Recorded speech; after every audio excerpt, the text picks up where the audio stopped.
दोस्तों नमस्कार, मेरा नाम है सुमित त्यागी और निम्रो योगी से आप मुझे पहचानते और जानते हैं। हमारा पहला एपिसोड आया था, सिद्धार्थ जी हमारे साथ हैं। सिद्धार्थ जी, स्वागत है आपका। निम्रो वाणी के आप नमस्कार। संचालक हैं, फेसबुक पेज है आपका और काफ़ी लोग जानते और मानते हैं आपको न्यूमरोलॉजी के अथॉरिटी के रूप में। तो दोस्तों, जैसे हमने कि वादा किया था लास्ट टाइम कि जो नए सीकर्स हैं, जो नए सीखने वाले लोग हैं, हम उनके लिए इन श्रृंखलाओं को जो वीडियो वाली हमारी चालू करके रखे हुए हैं और हम बताना चाहते हैं कि न्यूमरोलॉजी कैसे काम करती है प्रैक्टिकली। तो सिद्धार्थ जी, आज लास्ट टाइम आपने बताया था सीकर्स को क्या-क्या ध्यान रखना चाहिए जब वो न्यूमरोलॉजी की प्रैक्टिस शुरू करने वाले हों। अब जब न्यूमरोलॉजी उन्होंने सीखना शुरू कर दिया है, आप बताएं कि जो अलग-अलग कॉनोटेशंस हैं या अलग-अलग जो अ, नाम लिए जाते हैं, नोमेनक्लेचर हैं शब्दों के, कोई बर्थ नंबर कहता है, कोई ड्राइवर कहता है, कोई कुछ कहता है।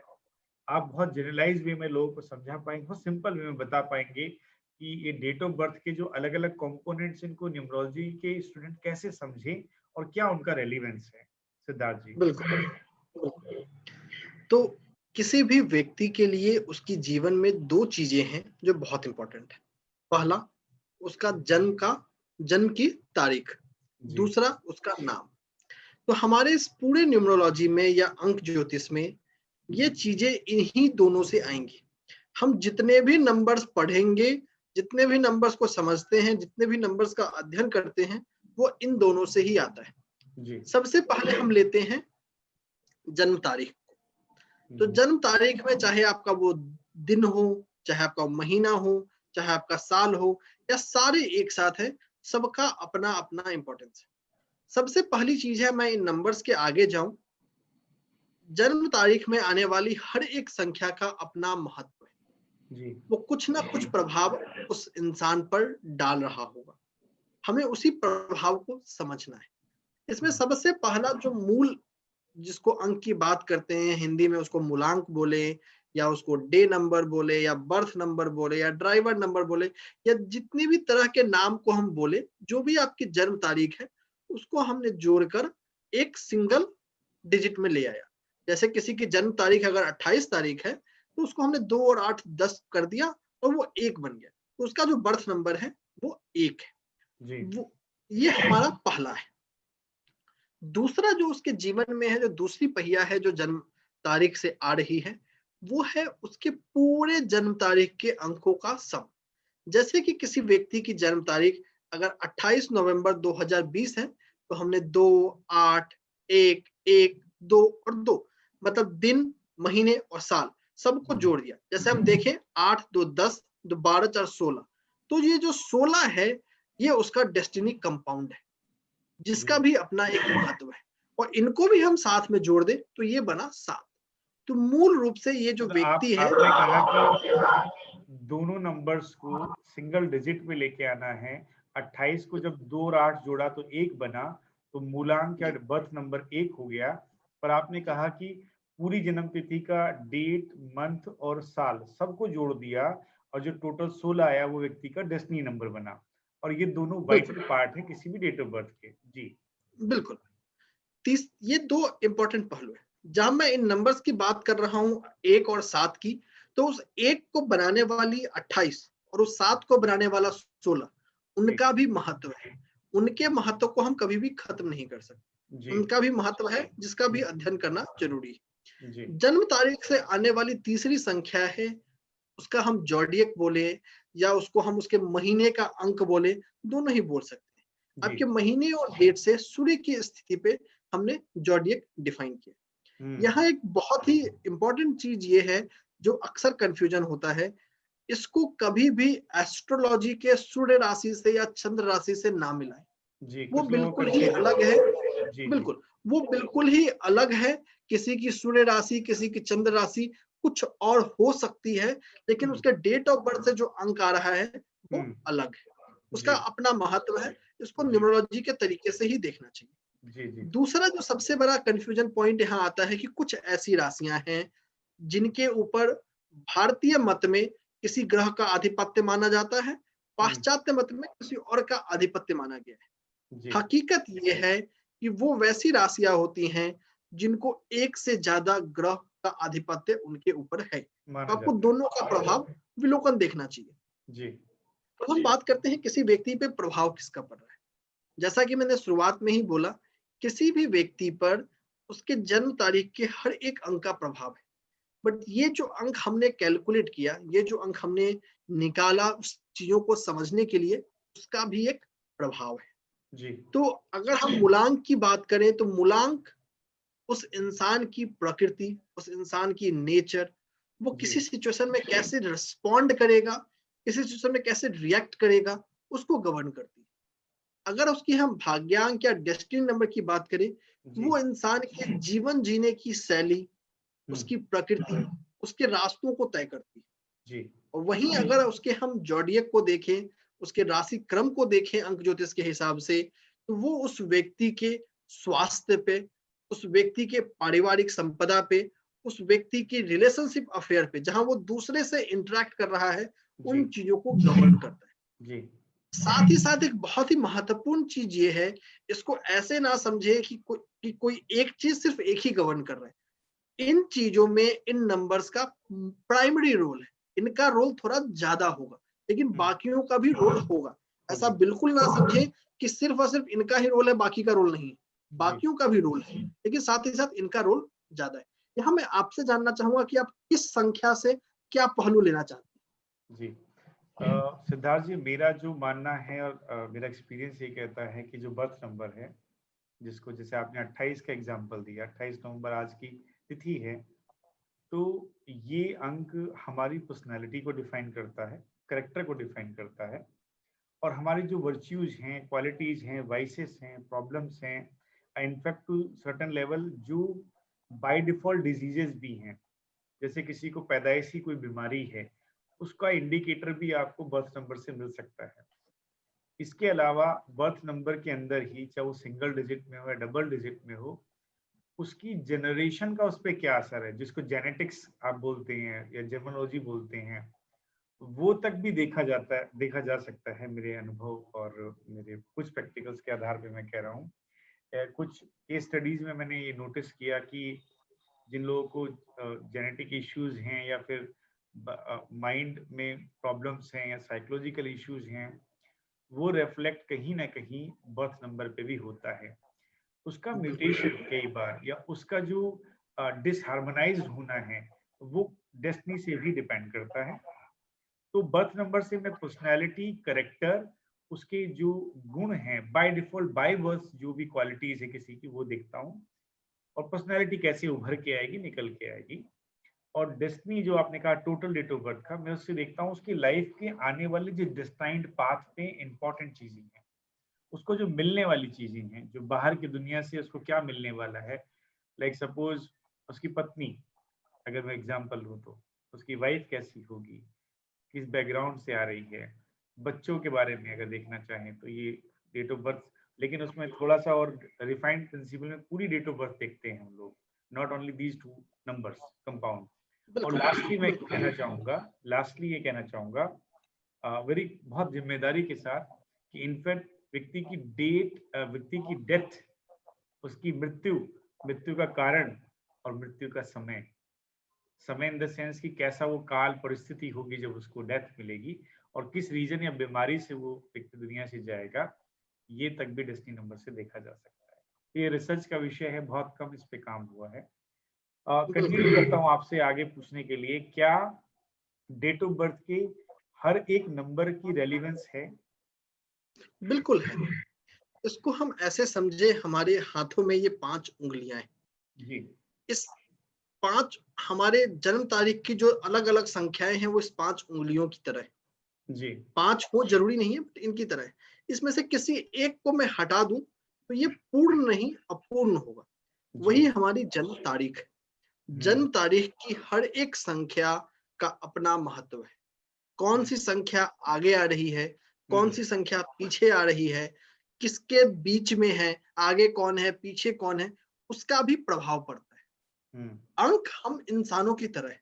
जैसे हम इंसान किसी पार्टी में जाते हैं तो एक अलग तरीके से रहते हैं। हम किसी दुख भई लम्हे में जाते हैं, वहां एक अलग तरीके से रहते हैं। हम हम्म अपने घर में होते हैं तो एक अलग तरीके से होते हैं।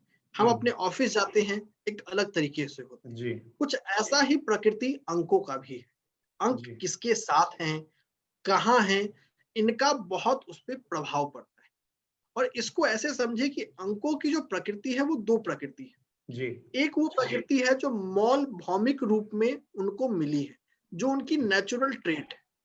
दूसरी जो उनकी प्रकृति है वो उस काल में, वो उस समय में जो भी उनका लालन पालन हुआ उससे कुछ ट्रेट एक्वायर करती है, जी जिसको मैंने एक्वायर्ड प्रॉपर्टी बोला। और जैसा कि आपने बोला, अंक ज्योतिष एक ऐसी विधा है जहां सबसे ज्यादा रिसर्च की जरूरत है, क्योंकि हम्म। यहाँ सबसे ज्यादा चीजें आज के डेट में पता नहीं है। जी और अगर पता है भी तो शायद वो जिनको पता है उन तक ही सीमित है। सामान्य जन पब्लिक सामान्य डोमेन में के नहीं लिए है, पब्लिक डोमेन में वो बिल्कुल, विषय नहीं है। जी बिल्कुल। और सामान्य जन सामान्य इंसानों के लिए, जन सामान्य मनुष्यों के लिए, कि अंक ज्योतिष भी एक विधा है जिससे हम अपना भविष्य जान सकते हैं। जी इसका उनको एहसास तभी होगा जब इस विधा में रिसर्च होंगे, इस विधा में एक कलेक्टिव एफर्ट होगा कि हर कोई कुछ लिपिबद्ध तरीके से उसको पब्लिक डोमेन में लाए, तो जी चीजें पता चलेंगी। जी। अच्छा सिद्धार्थ जी, आपने जन्म तिथि को बड़े अच्छे से व्याख्या की, जोडिएक के बारे में भी आपने बताया। मैं पूछना चाहूंगा, इसी तरह से क्या नाम भी इतना इम्पोर्टेंट है? क्योंकि जन्म तिथि तो हमारे हाथ में नहीं है, जहां ईश्वर ने जन्म दिया जिस तिथि में उसमें जन्म हो गया। क्या हमारा नाम भी इतना ही इम्पोर्टेंट है? जो कि कई बार माँ बाप के रिलेटिव्स और कई बार निक नेम भी होते हैं लोगों के, नाम का कितना प्रभाव मैं समझूं? डेट ऑफ बर्थ का ज्यादा प्रभाव या नाम का प्रभाव? किसका प्रभाव आप ज्यादा मानेंगे? और है नाम का प्रभाव, तो उससे क्या लाइफ के कौन से वो पैमाने या डायमेंशन से वो तय होते हैं नाम से? बिल्कुल, नाम, बिल्कुल आपने सही कहा कि नाम हमें इस पृथ्वी पर आने के बाद दिया जाता है। जी और अगर हम इस जानकारी में पढ़े कि जन्म तारीख इंपॉर्टेंट है या नाम, तो इसको मैं ऐसे देखूंगा कि हमारी दाहिनी आंख इंपॉर्टेंट है या बाईं आंख। हम्म हमारी दोनों ही आंखें उतनी ही इंपॉर्टेंट है, चाहे वो हम्म दाईं हो या बाईं हो। उसी प्रकार हमारा नाम और हमारी जन्म तारीख। हम्म। हमारे नाम का महत्व यह है कि कोई हमें उस नाम को बुलाता है और उसके मन मस्तिष्क में हमारा प्रतिबिंब आ जाता है। जी मतलब नाम हमारी परछाई हो गई। जहां हम खुद नहीं पहुंच सकते हैं, वहां हमारा नाम पहुंच जाता है। ये हमारे नाम का इंपॉर्टेंस है, ये हमारे नाम का महत्व है कि क्या है। अब बिल्कुल सही बात है, हर इंसान के जीवन में, खासकर हमारे इस भारतवर्ष में, हम जिस जनरेशन में है, जिस पीढ़ी में है, हर एक इंसान के पास एक से ज्यादा नाम होते हैं। जी चाहे वो डॉक्यूमेंट में उनका अलग नाम होता है, दोस्त उनको अलग नाम से जानते हैं, घर पे उनको अलग नाम से पुकारा जाता है। हम्म हर एक नाम का इसमें इंपॉर्टेंस है, हर एक नाम का प्रभाव पड़ता है। हम्म और यहाँ सिर्फ नाम से आने वाले, चाहे उनके प्रथम नाम का नामांक हो, फर्स्ट नेम नंबर हो, पूरे नाम का नेम नंबर हो, इनका तो प्रभाव है ही। साथ ही साथ हर अल्फाबेट अपने आप में एक अंक है। तो नाम और कुछ नहीं, एक अंकों की श्रृंखला है, एक अंकों की लड़ी है। तो कोड है। उसमें जो सबसे एक नंबरों का कोड है, जी नंबरों का एक खास कोड है जो आपको रिप्रेजेंट करता है। और जी। उसका बहुत ही महत्व हो जाता है कि आपका कौन सा लेटर कहाँ आया है, कितनी प्लेसमेंट, बार आया है। Placement of alphabets in the name, वो भी बहुत जरूरी बिल्कुल, बिल्कुल। तो सब चीजों का अपना अपना महत्व है। अब हम देखें कि ये आता कैसे। है। जन्म तारीख से जो चीजें होनी है, जी जन्म तारीख से जो घटनाएं होनी चाहिए, जी तो हम ऐसे समझ सकते हैं, जन्म तारीख एक बीज की तरह है और नाम उसमें से पनपने वाला पौधा है। जी तो नाम से जो जन्म तारीख के अंदर जो छुपी हुई शक्तियां हैं, जन्म तारीख के अंदर जो छुपे हुए सत्य हैं, वो नाम के जरिए ही बाहर आते हैं। नाम जी उनको एक माहौल देता है कि वो कैसे बाहर आएंगे। तो नाम और जन्म तारीख का आपस में संबंध उसी तरीके से है जिस प्रकार हमारा शरीर और हमारी आत्मा का है। जी। दोनों एक दूसरे से एकदम बंधे हुए हैं, दोनों एक दूसरे से अलग नहीं है। और एक और दूसरे ये के दोनों बिना मिलकर, वजूद भी कुछ नहीं है अगर। बिल्कुल। तो यहाँ ये भी समझ सकते हैं कि जो महादेव का अर्धनारीश्वर स्वरूप है, उससे भी हम समझ सकते हैं कि नाम और हमारी जन्म तारीख दोनों मिलकर ही हमें संपूर्ण बनाती है। वही हमारी पहचान है। जी वही अंक, जन्म तारीख के अंक किसी दूसरे नाम के साथ कुछ दूसरी तरीके से बिहेव करेंगे। इसको जी हम ऐसे समझें कि अंग्रेजी में एक बहुत बड़ी कहावत है, birds of same feather flock together. हम्म एक जैसे दिखने वाले लोग एक जैसे हो जाते हैं। जब हम दोस्तों के साथ होते हैं तो हम भी उदंड हो जाते हैं। वहीं जब हम किसी महफिल में होते हैं तो हर कोई गुनगुनाने लगता है। तो जो हमारे नाम के साथ जब हमारा जन्मांक आता है, जब हमारा डेट ऑफ बर्थ आता है, तो वो एक अलग ही राग को गाता है, वो अलग ही म्यूजिक को पहचानता है। और इसी म्यूजिक को समझना ही अंक ज्योतिष की विधा है। नाम आपने, आपकी बात से मुझे शेक्सपियर साहब का वो फेमस डायलॉग याद आ गया कि what is in the name, नाम में क्या रखा है। नाम में बिल्कुल वही रखा है जो शेक्सपियर साहब के जाने के 1.5 सदी बाद भी आज लोग शेक्सपियर को जानते हैं, नाम में वो बिल्कुल रखा है। उनके बिल्कुल बनाए हुए जो लिटरेचर है वो कालजयी हो गए हैं, आज लोग आज भी पढ़ते हैं और बोलते हैं शेक्सपियर ने ये लाइंस लिखी, शेक्सपियर ने ये व्याख्या की, तो नाम में ये रखा है। मैं ये जानना चाहता हूँ क्या कुछ लोग, और मैं इनफैक्ट अपना मत भी रखूंगा, लोग नाम रख लेते हैं, घर वाले नाम रखते हैं, बड़े अच्छे अच्छे देवी देवताओं के नाम पे भी नाम रख लेते हैं, कोई शिव या कृष्णा या Durga, what ever it is. उसके बावजूद भी और लोग ये भी कहते हैं पंडित जी ने नाम निकाल के दिया, शुभ मुहूर्त से रखवाया, सब कुछ किया। मैं मिक्स नहीं कर रहा हूँ दो विषयों को, लेकिन मैं फिर भी ये कहना चाहूंगा कुछ लोगों के अच्छे नाम होते हुए भी, मैं वो कितने सिंक में वहां नहीं जाऊंगा न्यूमरोलॉजी के प्रिंसिपल्स के आधार पर, उसके बावजूद भी लोगों की लाइफ में उन्नति नहीं है, सुकून नहीं है, या फिर उनको मनचाहे जो उनके विषय हैं या मनचाही चीजें हैं वो पा नहीं पा रहे हैं। अ, क्या कुछ कहना चाहेंगे इस बारे में, क्योंकि ज्योतिष के नए विद्यार्थी अटकते हैं इस बात पे कि हमने नाम करेक्शन भी करके दिया और हमने अपना भी करेक्ट करके देखा, सबसे पहले लोग अपने से शुरू करते हैं, उसके बावजूद भी उनको वो अपेक्षित या एक्सपेक्टेड डिजायर्ड जो रिजल्ट्स हैं वो नहीं मिल पाते। बिल्कुल। तो आपने नाम बहुत ही बदलना चाहिए, ये करेक्ट करना चाहिए, बदलना चाहिए नहीं, क्योंकि आप पूरी अपनी एनर्जी बदलने जा रहे हैं, उसके बावजूद भी लोगों को डिजायर्ड रिजल्ट ना मिले तो वो न्यूमरोलॉजी की पूरी विधा पे सवाल उठाते हैं। क्या बिल्कुल, यहाँ पे बहुत सारे प्रश्न हैं, मैं बारी बारी से इसको आंसर करूंगा। जी अक्सर हम अपने इस जीवन काल में जब हम किसी का नाम सही कर रहे होते हैं तो हम नाम को करेक्ट कर रहे होते हैं। हम हम्म, सामान्य लोगों के लिए ना एक नए नाम को रिप्लेस करना बहुत ही मुश्किल होता है।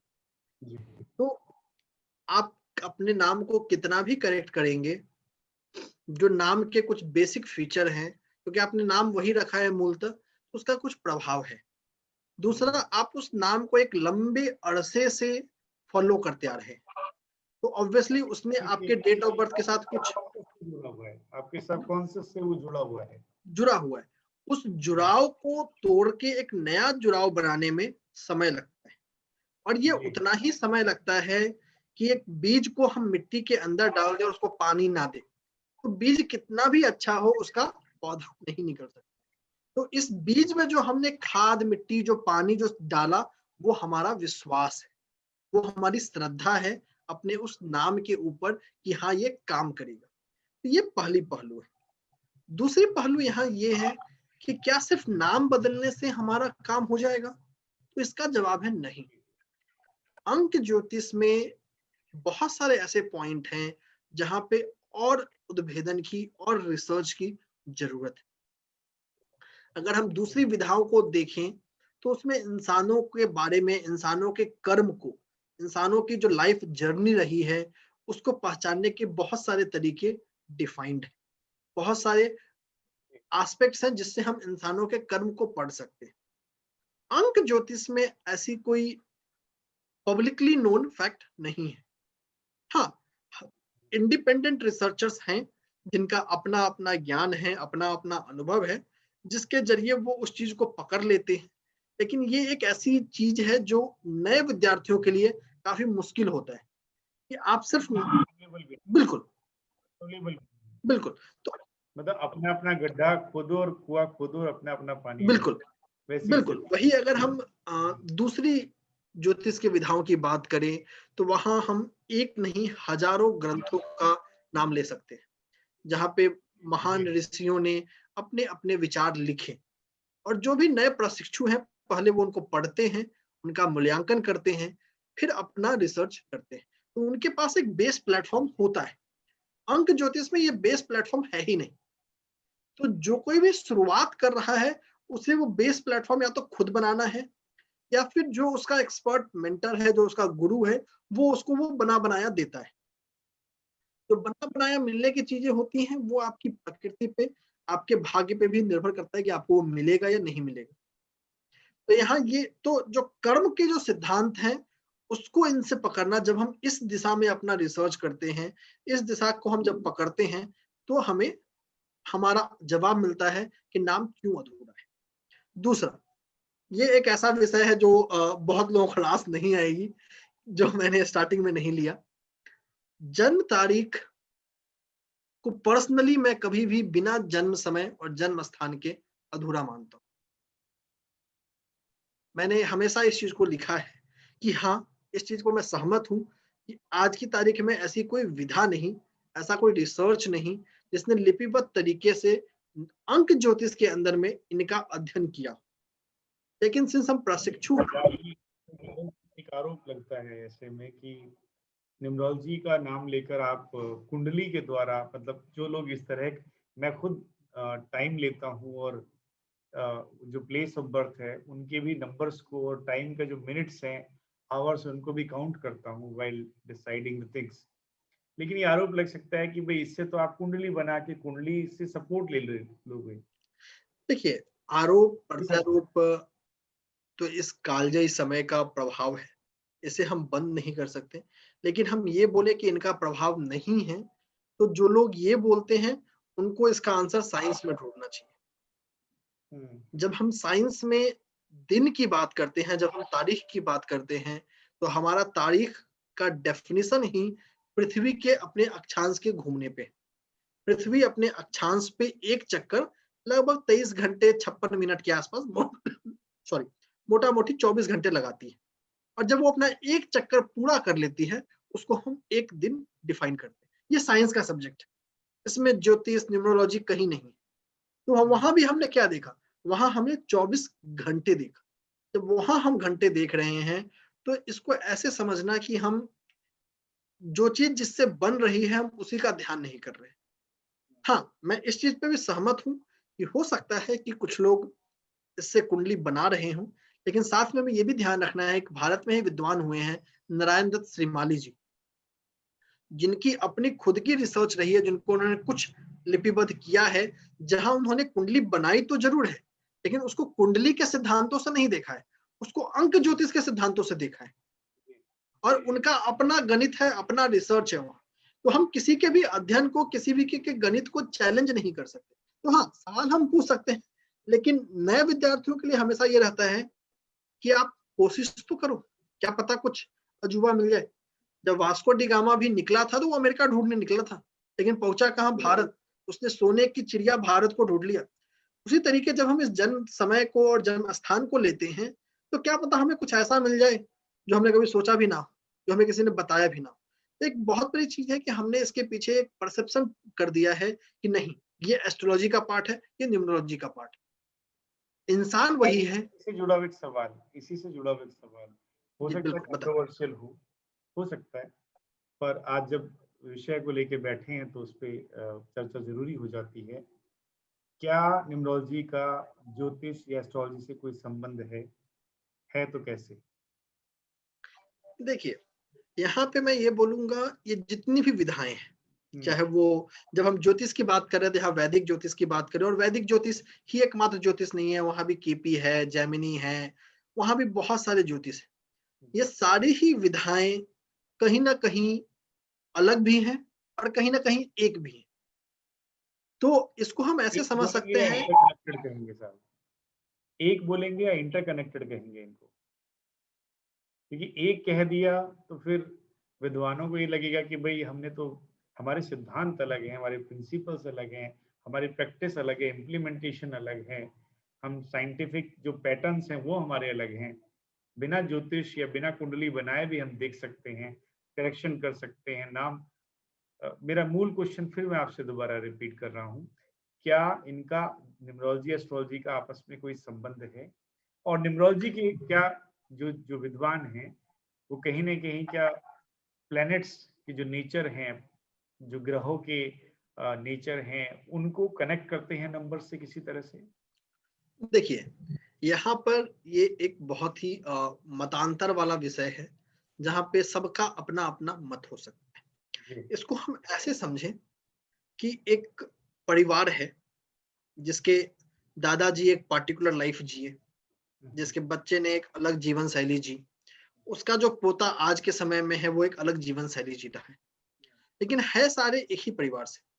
सबका तरीका अलग अलग है, सबका सोच अलग अलग है। जी। तो ये जितनी भी विधाएं हैं, चाहे वो हस्तरेखा हो, चाहे वो वैदिक ज्योतिष हो, चाहे वो केपी ज्योतिष हो, चाहे वो अंक ज्योतिष हो, कहीं ना कहीं वो इंसान की प्रकृति को पढ़ रहा है। और अगर इंसान की प्रकृति को पढ़ रहा है तो कहीं ना कहीं एक दूसरे से जुड़ा हुआ है। हाँ, साथ ही साथ ध्यान देने की बात है, ये सारे की सारी विधाएं अपने आप में अलग हैं और सबके अपने अपने काम करने का सिद्धांत है। सबका एक दूसरे पे डिपेंडेंसी नहीं है, कोई दूसरे पे डिपेंडेंट नहीं है, कोई किसी की वैसाखी को धारण नहीं करता है। सब अपने आप में चलने को तैयार है, सब अपने आप में दौड़ सकते हैं, लेकिन सबकी उत्पत्ति, सबकी एक ओरिजिन कहीं ना कहीं एक पॉइंट ऑफ टाइम पे एक होगा, ऐसा मेरा मानना है। एक और प्रश्न उठता है, बड़ा आपने स्पष्टता से जवाब दिया और बड़ा बैलेंस भी जवाब दिया। डिप्लोमेटिक तो नहीं कहूंगा, लेकिन सबके अलग अलग मतों को रिस्पेक्ट करते हुए आपने जवाब दिया सिद्धार्थ जी। क्या नेम करेक्शन या नेम चेंज ही तक सीमित रह जाना चाहिए न्यूमरोलॉजी को, या इसके और भी आयाम या डायमेंशंस हैं आपके हिसाब से? अगर मेरे हिसाब से जो मेरा अध्ययन है, जो मैंने अपने पूर्वजों से सीखा, जो मैं अपने अपने जो हमारे ज्ञानार्जन थे उससे सीखा, अंक ज्योतिष कहीं इससे बहुत बड़ा है। हम अंक ज्योतिष के जिस नाम चेंज की बात कर रहे हैं, वो एक आइसबर्ग का सिर्फ एक टिप है। उसके नीचे एक बहुत बड़ा हिमशिला है जो धरती के अंदर छुपा हुआ है, जिसको हमें ढूंढना है, क्योंकि अंक वही है और उन अंकों का तरह तरह का प्रयोग है। जैसा मैं एक दो उदाहरण लूंगा, इन अंकों का अलग अलग प्रयोग कहाँ है। जो हमारे इस आजाद भारत में पंडित सेतुरमन जी भी का भी अच्छा नाम हुआ है, वो भी यंत्रों को मानते थे। और यंत्र अपने आप में एक अलग विधा है, इस चीज को मैं भी मानता हूं, लेकिन उन यंत्रों का कहीं ना कहीं ओरिजिन अंक होते हैं। उसमें भी हम 0 से लेके 9 तक के अंकों का ही एक पर्टिकुलर सामंजस्य बिठाकर देते हैं। तो अंक, तो ये भी अंकों से जुड़ा हुई आयाम है। वो अंक अंक उसके बेसिक है, जिसका वो अप्लाइड रिसर्च है, यंत्र। इसी तरीके से हम दूसरा एग्जांपल देख सकते हैं जो आज के समय में बहुत पॉपुलर है, वो है हीलिंग कोड्स। आप खुद भी हीलिंग कोड्स के ज्ञाता हैं और लाखों ऐसे लोग हैं जो हीलिंग कोड से डेली बेनिफिट हो रहे हैं। हाँ, हम ये नहीं बोलते हैं कि healing code completely medical science से अलग है या हम दवाइयों को रिप्लेस करेंगे। हम बस दवाइयों के प्रभाव को बढ़ाने की कोशिश करते हैं। तो हीलिंग कोड भी कुछ नहीं, नंबरों का एक स्पेशल सीक्वेंस है। तो ये जब नंबर्स साथ में आते हैं तो बहुत कुछ की उत्पत्ति कर सकते हैं। तो अंक ज्योतिष सिर्फ नाम चेंज तक नहीं, इन अंकों से हम जो कुछ भी सोच सकते हैं, जो कुछ भी कृति हम इंसानों ने की है, उन सब का स्रोत अंक ज्योतिष ही है। इससे हम बाहर नहीं निकल सकते। बहुत बहुत शुक्रिया। अब एक ऐसा सवाल जो आपके और मेरी चर्चा के दौरान आपने मुझ पे दागा था और मुझे लगता है मुझे जवाब देना चाहिए उसका। आपने कहा था कि आप केस स्टडीज बहुत डालते और करते हैं, और कई और भी विद्वानों ने कहा, कुछ लोगों ने कहा कि ये केस स्टडीज तो पोस्टमार्टम है, किसी व्यक्ति के मर जाने के बाद या किसी घटना के हो जाने के बाद की हुई कोई भी जस्टिफिकेशन वो किस पैमाने पे सही उतरेगी। मैं पहले जवाब दे दूं, फिर मैं आपसे भी पूछूंगा आपकी राय क्या है। केस स्टडीज, जैसे कि आपका निम्रवाणी चैनल है, फेसबुक पे पेज बना हुआ है, इनफैक्ट वेबसाइट भी है, और मैं निम्र योगी के नाम से मेरा फेसबुक पेज है और ग्रुप भी चलता है। वहां पे मेरी कोशिश ये रहती है कि ये जो केस स्टडीज हैं, केस स्टडीज को एक दिन में नहीं बनते हैं, एक एक केस स्टडीज में 2 से 3 दिन लग जाते हैं। कोई भी व्यक्ति की डेथ हुई है, डेथ अगर किसी मेडिकल रीजन से हुई है, और मेडिकल उस बीमारी के ऊपर कमेंट वही व्यक्ति कर सकता है जिसने बॉडी एनाटॉमी पढ़ी हो, या शरीर विज्ञान को पढ़ा हो, या ब्रेन के फंक्शंस को देखा हो। न्यूमरोलॉजी के आधार पर वही उनके ऊपर टिप्पणी कर सकता है, बता सकता है। कम से कम 30 से 35 की स्टडीज न्यूमरोयोगी पे हैं, और आपके भी पेज पे मैं शेयर करता रहा हूँ। आपका जो सवाल भी था और कई और लोगों का भी, मैं ये कहता हूँ कि अगर ये आरोप भी लगता है कि पोस्टमार्टम करता हूँ, तो पोस्टमार्टम करने वाला मैं वो डॉक्टर ही सही, मैं आरोप स्वीकार करता हूँ बड़े ही हम्बलनेस के साथ, कि ये पोस्टमार्टम के स्टडीज के जो रिमार्क्स या कुछ पॉइंटर्स निकल के आए, अगर ये न्यूमरोलॉजी के स्टूडेंट्स को मदद कर पाए किसी तरह से, and they could get the pathway out of, और किसी तरह के प्रिंसिपल्स या सिद्धांत में मदद कर पाए उनके, जिन पे प्रैक्टिकली कोई शायद ही केस स्टडीज करता हो, तो मुझे लगता है वो सार्थक है वो प्रयास, और मैं उसे आगे भी करता रहूंगा। आपका क्या कहना है सिद्धार्थ जी केस स्टडीज के बारे में? देखिए, किसी भी विज्ञान को हम दो तरीके से ऑब्जर्व कर सकते हैं। जी। एक, चाहे हम उसको जब घटना घट रही है तब देखें, घटना घटने से पूर्व देखें, घटना घटने के बाद देखें। जी। किसी भी विज्ञान के रिसर्च को आगे बढ़ने के लिए तीनों का ही अपना अपना महत्व है। इसमें से किसी के महत्व को खत्म नहीं किया जा सकता। जी।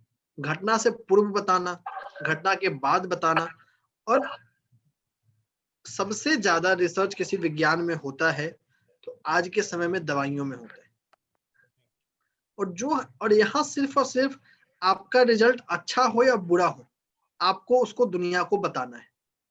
ये एक मूलभूत सिद्धांत है स्पेसिफिक दवाइयों के रिसर्च के बारे में, कि आपने जो कुछ भी अनुभव किया, आप अपने उस अनुभव को शेयर करो। क्योंकि किसी भी विधा को आगे बढ़ने के लिए जो अनुभव है वो बहुत जरूरी है।